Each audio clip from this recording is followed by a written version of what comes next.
அனைவருக்கும் வணக்கம். மேசராசிக்காரர்களுக்கு காத்திருக்கும் மகிழ்ச்சியாக எந்த விஷயம் அமைய போகிறது, வீடு தேடி வரக்கூடிய நல்ல செய்தியாக எந்த விஷயம் கிடைக்க போகிறது என்பதை சற்று விரிவாக பார்க்கலாம் வாங்க. மேசராசிக்காரர்களை பொறுத்த வரைக்கும் 28/8/2023 முதல் 3/9/2023 வரை கிரகநிலைகளின் அமைப்பு எப்படி உள்ளது என்பதை ஆராய்ந்து பார்க்கும் போது அறிவுக்கு அதிபதியாக திகழக்கூடிய புதன் வக்ர நிவர்த்தி பெறுகிறாருங்க. இது மிக சிறந்த வரவேற்கத்தக்க ஒரு அமைப்பாக பார்க்கப்படுகிறது. 1/9/2023 முதல் அவர் வக்ர நிவர்த்தி பெற்று சஞ்சரிக்க போகிறார். மேலும் பல கிரகநிலைகள் சாதகமாக சஞ்சரிக்கக்கூடிய இந்த தருணத்தில் எப்பேற்பட்ட மாறுதல்கள் நடைபெற இருக்கிறது என்று பார்க்கும்போது நவ கிரகங்களிலே வலிமை வாய்ந்த குரு ஜென்மராசியில் அமர்ந்திருக்கிறார். ராகு அவருடன் இணைந்து சஞ்சரிக்கிறார். இந்த வாரத்தில் இந்த இரண்டு கிரகநிலைகளின் அமைப்பும் சாதகமாக இல்லை என்றாலும் கூட குரு மிக விரைவில் வக்ரகதியில் திரும்ப போகிறாருங்க.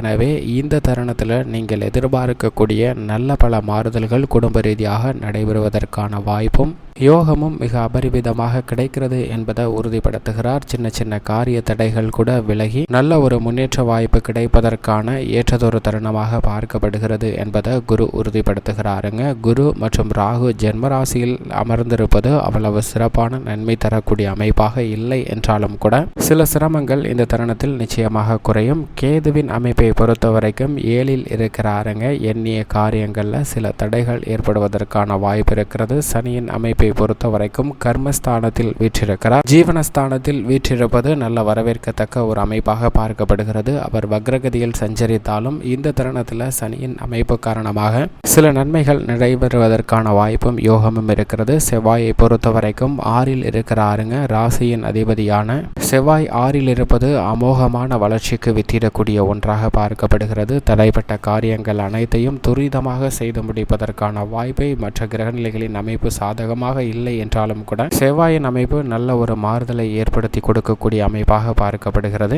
ஏனென்றால் செவ்வாய் 6ல் இருப்பது அமோகமான வளர்ச்சிக்கு வித்திடக்கூடிய ஒரு அமைப்பாக பார்க்கப்படுகிறது. சுக்கிரனை பொறுத்த வரைக்கும் சுகஸ்தானத்தில் வக்ரகதியில் சஞ்சரிக்கிறாருங்க. சுக்கிரன் வக்ரகதியில் சஞ்சரிப்பது சில விஷயங்களுக்கு சின்ன சின்ன தடையை ஏற்படுத்தினாலும் சுகஸ்தானத்தில் இருப்பதால் பொருளாதார ரீதியான சிக்கல்கள் சற்று குறையலாம். இருப்பினும் இந்த தருணத்தில் கூடுதல் கவனமும் விழிப்புணர்வும் தேவை. ஏனென்றால் சில விரய செலவுகள் இருப்பதற்கான வாய்ப்பு இருக்கிறது என்பதை சுக்கிரன் உறுதிப்படுத்துகிறார். புதனை பொறுத்த வரைக்கும் பஞ்சமஸ்தானத்தில் வீற்றிருக்கிறாருங்க. பூர்வ புண்ணிய ஸ்தானமாகிய பஞ்சமஸ்தானத்தில் வீற்றிருக்கக்கூடிய புதன் வக்ரகதியில் சஞ்சரித்ததால் சில சிரமங்கள் இருந்தது. தற்போது அவர் வக்ர நிவர்த்தி பெறுவது நல்ல வரவேற்கத்தக்க ஒரு அமைப்பாக பார்க்கப்படுகிறது. ஏனென்றால் இந்த தருணத்தில் புதன் வக்ர நிவர்த்தி பெறுவதால் இல்லம் தேடி வரக்கூடிய பல நல்ல செய்தியாக பல விஷயங்கள் அமைய போகிறதுங்க. 3, 6 ஆகிய இடத்தின் அதிபதியாக இருக்கக்கூடிய புதன் வக்ர நிவர்த்தி ஆவதால் உடன் பிறந்தவர்கள் வழியில் சுமூகமான ஒரு இணக்கமான சூழ்நிலை ஏற்படுவதற்கான வாய்ப்பு இருக்கிறது.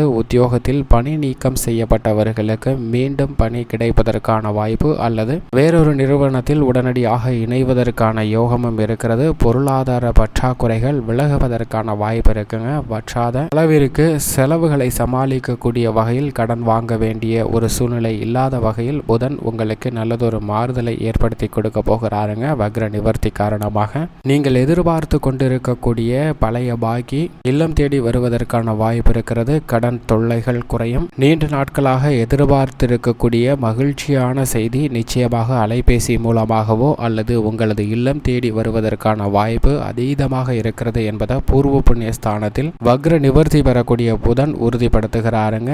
இந்த தருணத்தில் உங்களுக்கு வீடு, வாகனம், ஆடை ஆபரண சேர்க்கை அல்லது வேலை வாய்ப்பு அல்லது தொழில் அல்லது அரசியல் துறையில் எதிர்பார்க்கக்கூடிய நல்ல நிகழ்வு நிச்சயமாக நடைபெறுவதற்கான வாய்ப்பு இருக்கிறது. நீங்கள் எதிர்பார்க்கக்கூடிய ஏதோ ஒரு விசேஷ தருணம் மிக சிறப்பாக நடைபெறும் என்பதை தெளிவாகவும் துல்லியமாகவும் உறுதிப்படுத்துகிறாருங்க. போட்டிகள், பொறாமைகள் அதிகமாக இருந்தாலும் அவை அனைத்தையும் சமாளித்து நல்லதொரு முன்னேற்றத்தை பெறுவதற்கான வாய்ப்பை அறிவுக்கு அதிபதியாகவும் வித்யாகரராகவும் இருக்கக்கூடிய புதன் உறுதிப்படுத்துகிறார். அது மட்டுமல்லாது மற்றவர்களுக்கு மதிப்பளிக்கக்கூடிய உணர்வு உங்களிடம் அதீதமாக வெளிப்படக்கூடிய தருணமாக பார்க்கப்படுகிறது. சூரியனும் புதனுடன் இணைந்து சஞ்சரிக்கிறாருங்க. புத ஆதித்ய யோகமானது கிடைக்கிறது. பூர்வ புண்ணிய ஸ்தானம் வலுவுள்ளதாக மாறுவதால் தந்தை வழியில நல்ல ஒரு ஆரோக்கியம் கிடைப்பதற்கான வாய்ப்பும் நல்ல ஒரு சலுகைகள் எதிர்பார்த்தபடி கிடைக்கக்கூடிய ஒரு தருணமாகவும் பார்க்கப்படுகிறது.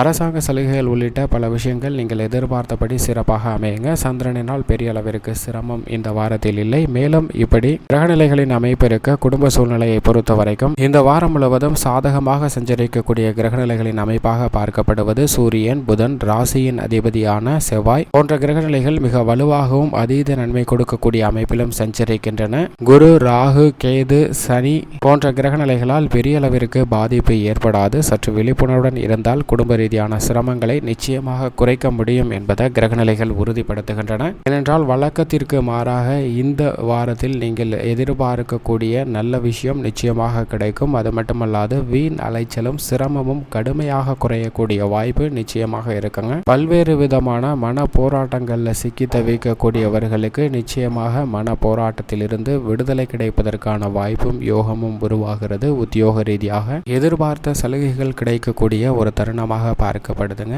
இந்த தருணத்தில் ஜீவனக்காரராக இருக்கக்கூடிய சனி ஜீவனஸ்தானத்தில் வீற்றிருப்பதால் சக ஊழியர்கள், மேல் அதிகாரிகள் என அனைவருடனும் ஒரு இணக்கமான சூழ்நிலை ஏற்படும். ஆட்குறைப்பு திட்டங்கள் இருந்தாலும் உங்களுடைய வேலைக்கு எந்த விதமான பாதிப்பும் இல்லை. தொழில்துறை, வியாபாரத்துறையை பொறுத்த வரைக்கும் சனி பகவானுடைய இந்த சஞ்சார நிலை பெரிய அளவிற்கு சிரமத்தை ஏற்படுத்தி கொடுக்கக்கூடிய ஒன்றாக பார்க்க முடியாது. எனவே திட்டமிட்ட காரியங்களை மிக சிறப்பாக செய்து முடிக்க முடியுங்க. பல்வேறு விதமான காரிய தடைகளை சமரசமாகவோ அல்லது வெற்றிகரமாகவோ மாற்றுவதற்கான வாய்ப்பும் யோகமும் கிடைக்கிறது.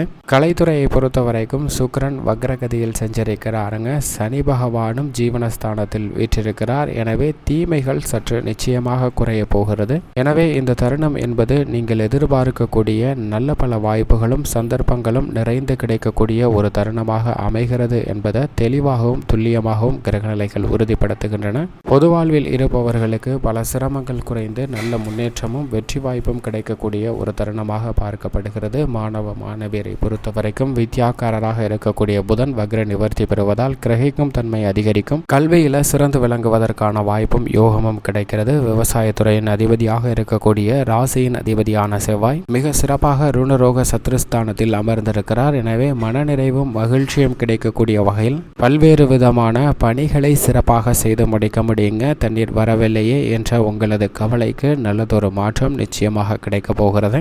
ஆடு, மாடு, கோழி, கால்நடை வளர்ப்பு போன்றவற்றில் நீங்கள் எதிர்பார்த்த சலுகைகள் கிடைக்கும். நிலுவையில் உள்ள அரசாங்க சலுகைகள் நீங்கள் எதிர்பார்த்தபடி இல்லம் தேடி வருவதற்கான வாய்ப்பும் யோகமும் நிச்சயமாக கிடைக்கிறது. பெண்மணிகளை பொறுத்த வரைக்கும் இந்த தருணம் என்பது ஜென்மராசியில் குரு அமர்ந்திருந்தாலும் சில சிரமங்களை தவிர்த்து குடும்ப சூழ்நிலையிலும் சரி, வெளிவட்டாரத்திலும் சரி நல்ல பல நன்மை பெற முடியுங்க. எதிர்பார்க்கக்கூடிய திருமணம், குழந்தை பாக்கியம் உட்பட அனைத்து விதமான விசேஷ தருணங்களும் மிக சிறப்பாக கிடைக்கும். மேலும் இந்த தருணத்தை மேசராசிக்காரர்கள் சாதகமாக மாற்றிக்கொள்ள வாரத்தில் செவ்வாய்க்கிழமை விரதமிருந்து அருகாமையில் உள்ள முருகப்பெருமாள் ஆலயம் சென்று வழிபாடு செய்யுங்கள். அப்படி செய்வதன் மூலம் அதீத நன்மை நிச்சயமாக மேசராசிக்காரர்களுக்கு கிடைக்கும் என்பதில் சந்தேகமே இல்லை.